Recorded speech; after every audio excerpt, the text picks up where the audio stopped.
You think a free app is free because the company is being generous, or because they'll get you to pay for something later. Most of the time, neither is the real story. The app costs you nothing because you were never the customer. The customer is somewhere else paying real money. And what they're buying is you, your attention, your screen, your eyeballs, sold by the app to whoever wants to reach you. Here's how it looks. You download the app. No price tag, no checkout.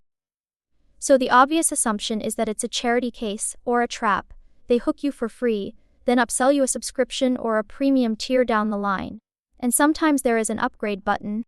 So you figure either it makes money on the few who pay, or it's burning investor cash hoping to charge everyone eventually. And the scale of free is staggering. The biggest free apps in the world have billions of users between them. People who, by the numbers, hand over no money at all. If the only way to make money were charging users, these would be the most catastrophic businesses in history. Give a product to billions of people, charge almost none of them. And yet some of the most profitable companies on earth are built exactly this way. So the obvious story can't be right. Something else is paying the bill. Here's where the money really comes from. When the app is free to you, it's because someone else is the paying customer.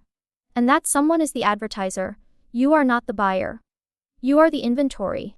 The thing being sold is access to your attention, and advertisers pay for it. Look at the scale.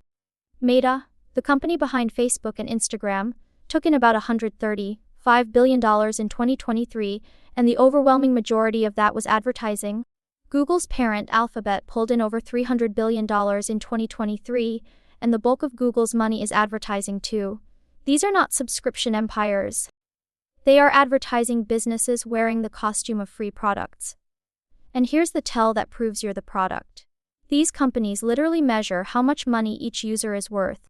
They report a number called average revenue per user, ARPU, and they break it down by region. Think about what that means. The free app you open out of boredom has a price on your head in the company's own filings. A per-person figure for how much your attention earns them. You don't pay it, the advertiser does. But it's your attention being sold. So why does free make so much money? More than charging ever could. Because free removes the one thing that kills growth. The moment something is free, almost everyone will try it, so the user base explodes to a size no paid product could ever reach. And that giant base is exactly what advertisers want. More users, more time on the app, more attention to sell. The product isn't the feed or the game. The product is the audience, and the audience is rented out, sliced to advertisers. It gets sharper because of targeting. As you use the app, it learns what you tap, watch, and linger on, and that information lets it show advertisers a much more specific audience. People likely to want a particular product. A precisely targeted set of eyeballs is worth more to an advertiser than a random one. So engagement isn't just nice to have, it's the raw material.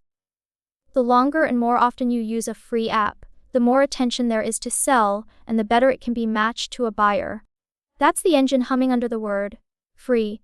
Now, there's a second way these apps make money, and it's just as counterintuitive: in-app purchases. In a lot of free games and freemium apps, most people pay nothing, ever.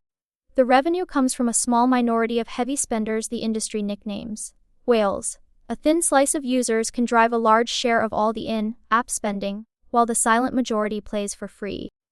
So the free players aren't a loss.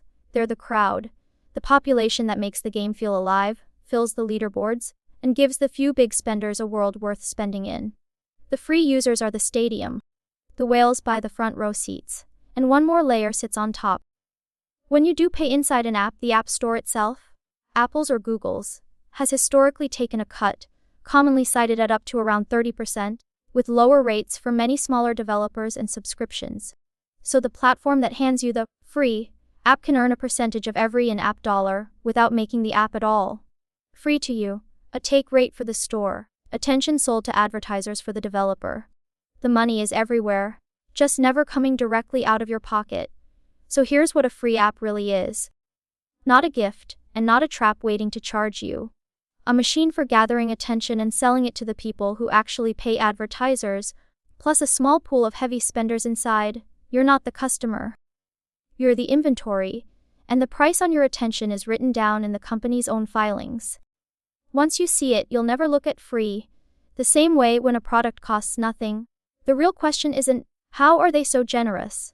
It's, then who's the customer and what are they buying? Almost always, the answer is you. Across these last cases, the membership, the rent, the syrup, the swipe, the attention, the lesson is one idea again and again. The thing you think you're paying for is rarely where the money is. Keep asking where it really comes from, and the everyday world stops looking the way it did.